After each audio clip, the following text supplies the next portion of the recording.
ベジカレーってこんなに美味しかったのときっと驚くはず。今日は爽やかなのにコク深い夏に食べたい私の一押しオクラカレーダヒビンディを作ります。まずはメインのオクラを準備します。オクラは水洗いしたらしっかり水気を拭き取ります。日本では板ずりして産毛を取ることが多いですが、インドでは高温で炒める料理が多いので、産毛はあまり気にせず使うことが多いです。ヘタと先の硬い部分を落としたら半分にカットします。さらに火が通りやすいように真ん中へ切れ目を入れておきます。続いてプレーンヨーグルト 150cc にパウダースパイスを加えます。ターメリック小さじ1/4、レッドチリ小さじ1、コリアンダー小さじ1、クミン小さじ1、ガラムマサラ小さじ1/2、塩小さじ3/4。よく混ぜ合わせたら、カレーの土台になるヨーグルトベースの準備は完了です。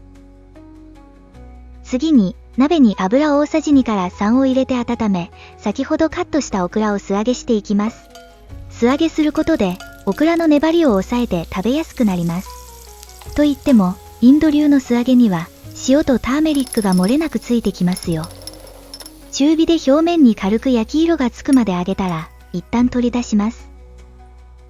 次に、鍋に残った油はそのまま使い、クミンシード小さじ1/2を加えてパチパチと弾け始めたら、みじん切りした玉ねぎ小1個を加えて炒めます。玉ねぎの炒め加減はいつものインドカレーと同じです。玉ねぎが透き通り始めたら、カットした青唐辛子2本を加えます。今日はすりおろしニンニクを使うので、ニンニクは少し後から加えます。ペースト状のニンニクや生姜は炒まるのが早いため、時間差で加えるのがポイントです。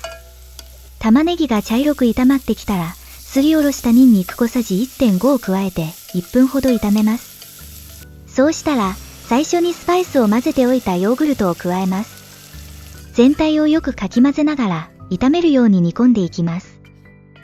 ヨーグルトは最初はドロッとしていますが、加熱すると一度、水分と分離して水っぽいシャバシャバした状態になります。ですが、そのままさらに煮詰めていくと、水分が飛び、ヨーグルトのタンパク質やスパイス、油分が馴染んで、再び少しとろみのあるグレービーへと変化します。